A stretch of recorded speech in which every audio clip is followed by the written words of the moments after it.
بسم اللہ الرحمن الرحیم۔ ناظرین، جیسے کہ آپ نے دیکھا کل پاکستان کو انڈیا نے ایک میں کہوں گا مناسب مقابلے کے بعد ہرا دیا۔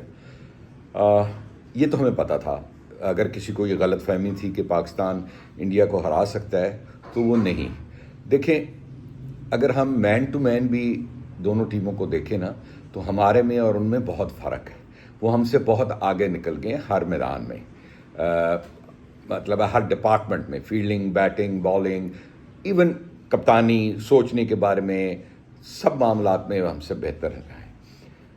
تو اس کے حساب سے اگر میں دیکھوں تو اب مجھے پتہ ہے کئی لوگ بہت زیادہ ہارشلی اس کو کرٹیسائز کرے ہوں گے۔ میں سمجھتا ہوں کہ پاکستان ٹیم نے ایک بریو شو پٹ آف کیا ہے، ایٹ لیسٹ کم از کم ان کے بیٹرز نے عزت آبرو والا سکور تو کر دیا تھا نا۔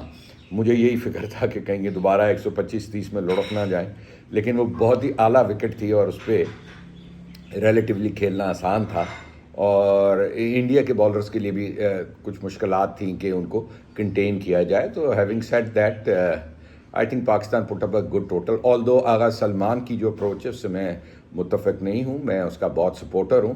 میرے خیال میں اس میں 13 بال میں 17 یا 18 سکور نہیں چاہیے تھا، 13 بال میں کم از کم 26 یا 30 سکور ان کو کرنا چاہیے تھا۔ تو وہ 20 ایک سکور زیادہ کر لیتے تو شاید اور بھی فرق پڑ جاتا۔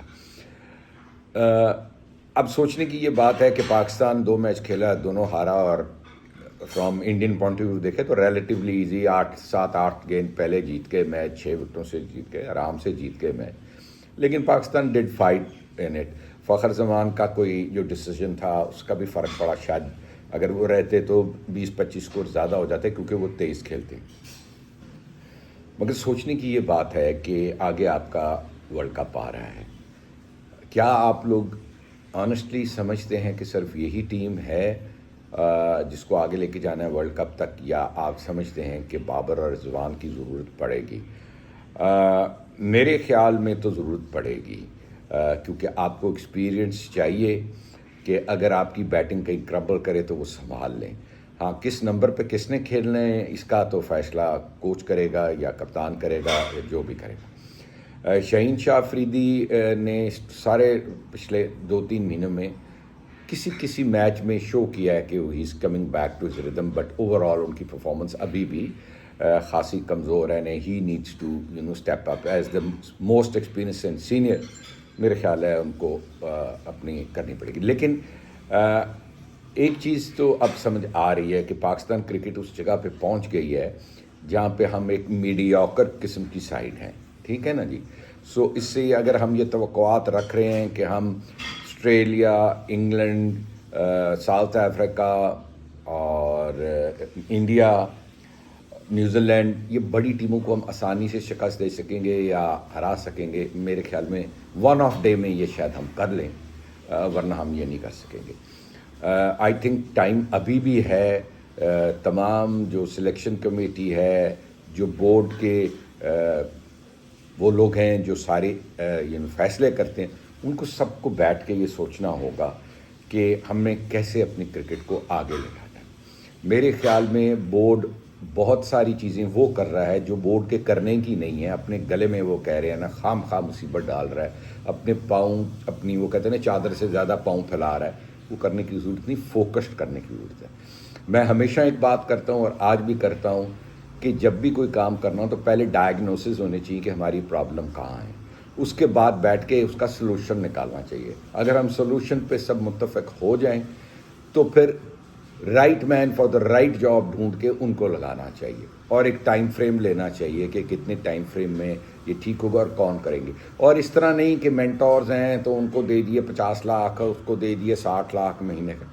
یار ان کے ذمہ کام لگائیں، ان سے کام لیں اور پھر دیکھیں۔ اب یہ سارا کچھ کرنے کے بعد دیکھیں، آپ کو یہ کریڈٹ دینا پڑے گا انڈین کرکٹ کو، انڈین کے جو کرکٹ چلا رہے ہیں۔ پچھلے 20 سال سے انہوں نے بڑے آرام سے اپنی ٹیم کے اوپر ورک کرتے کرتے کرتے one of the best teams in the world, top 3 میں ہیں، وہ ٹاپ 3 ٹیمز ہیں، اس میں کوئی شک نہیں ہونا چاہیے کسی کو۔ اگر ہمیں یہ غلط فہمی ہے، اب دیکھیں نا، سورو گنگولی نے بڑی اچھی بات کی، اس نے کہا یہ تو مجھے وہ پاکستان ٹیم ہی نہیں نظر آتی جس کے ساتھ ہم کھیلتے تھے۔ سنیل گواسکر نے بھی کہا کہ مجھے تو نہیں سمجھ آ رہی کہ کون پاکستان کی کرکٹ رن کر رہا ہے اور کس طریقے سے رن کر رہا ہے، اور کیا ان کی تھاٹ پروسیس ہے.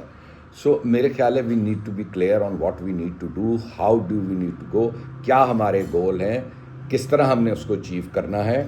میرے خیال ہے ڈومیسٹک کرکٹ کے اوپر بھی توجہ دینے کی ضرورت ہے, گراس روٹ پہ بھی دینے کی ضرورت ہے, اور جو پاکستان کے گریٹ لیجنڈ بیٹسمینز ہیں کوچز کے علاوہ ان کو آپ آئیڈینٹیفائی کریں, کچھ بیٹسمین 10 15 20, اور ان کا ایک کیمپ لگا دیں تھرو آؤٹ دی ایئر, ان کے سپرد کر دیں. اسی طرح فاسٹ بالرز کو کیمپ لگا دیں اور ان کے کوچ کے ساتھ ان جو گریٹ فاسٹ بالرز رہے ہیں ان کو ان کے ساتھ لگا دیں, اور اسپنرز کا بھی یہ حال کریں.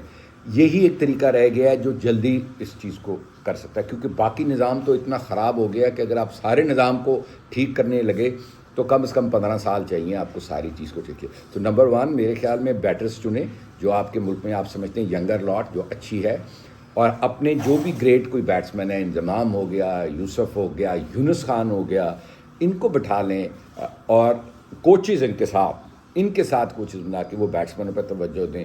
اسی طرح وقار ہو گیا, وسیم ہو گیا, عاقب خود بہت اچھے بالر تھے, ان لوگوں کو بٹھائیں اور ان کے ساتھ کوچز لگائیں اور ان کو کہیں کہ فاسٹ بالرز کے اوپر محنت کریں. اور ثقلین مشتاق ہو گیا, مشی ہو گیا, ان لوگوں کو بٹھائیں اسپنرز کے ساتھ.